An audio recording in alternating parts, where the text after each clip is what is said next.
Hello and welcome to this video, guys. In this video I want to talk about my most used film stock, and that is this guy right here. This is Fuji 400. Fuji 400 has been my go-to film stock for the last year. I'm not sure of the exact number of rolls that I've shot, but I know I've shot at least 15. And in today's video I want to talk about why it's been my go-to film stock, as well as give you tips so you can get the best results from this film.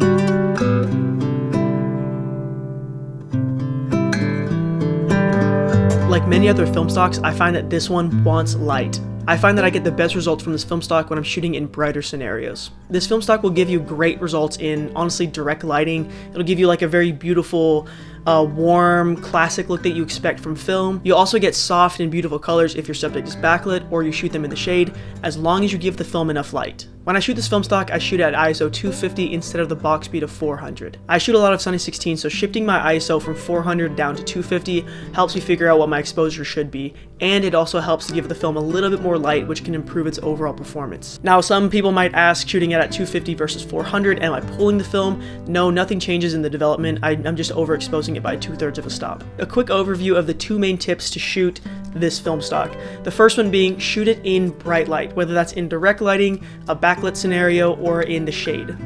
And this is kind of more of a general tip for shooting negative film, whether that's color negative film or black and white negative film, but err on the side of giving the film a little bit more light as opposed to underexposing it. I'm not saying that you should be overexposing every single one of your images, but generally speaking, negative film likes light and it does not want to be underexposed. To get the best results from color negative film and black and white negative film, err on the side of giving it a little bit more light. So one of the biggest reasons why I shoot this film stock so much is because a couple months ago I found some guy on Facebook Marketplace selling 15 boxes, so 45 rolls of film for $300.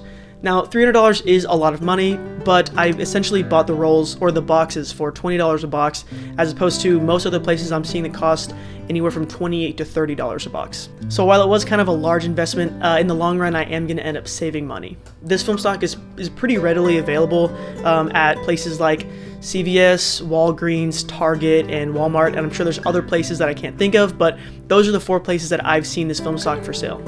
6 or 7 years ago when I started shooting film was incredibly cheap. You could very easily buy a 5-pack of film and pay like $30 for it, but I think unfortunately those days are gone. And so even though this film stock comes in, at around $30 for only 3 rolls, I still think it sits near the bottom when it comes to price. $30 a box isn't necessarily cheap, but it also isn't necessarily expensive, especially compared to the other, more expensive film stocks in the market, such as, say, Portra. And this film stock is good, and for its price, I think it does an amazing job, but, it isn't going to compete with more professional film stocks.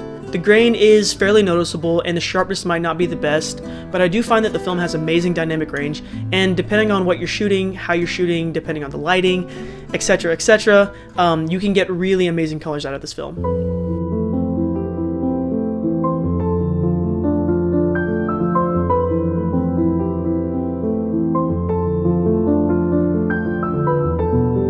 If you've seen other reviews, you've probably heard the speculation that this is just a rebranded Kodak film. I'll leave a link in the description to an article that I found that did a side-to-side comparison between Fuji 400 and Ultramax 400.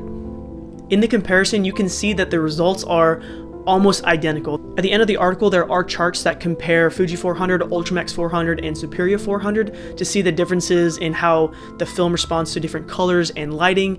And in fact, there are slight differences between Fuji 400 and Ultramax 400, but I really do think that you can shoot these film stocks interchangeably and not really notice that big of a difference. So now I want to quickly give some of my thoughts on the actual film stock itself.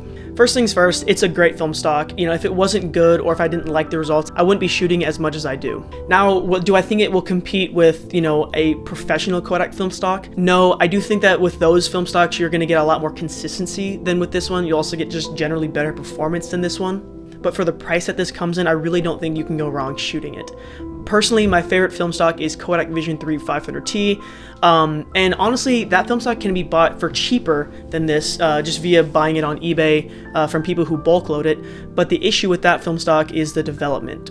While it can be bought for a little bit cheaper, getting that film developed can be a little bit of a hassle if there isn't anyone local to you that properly develops ECN2 film.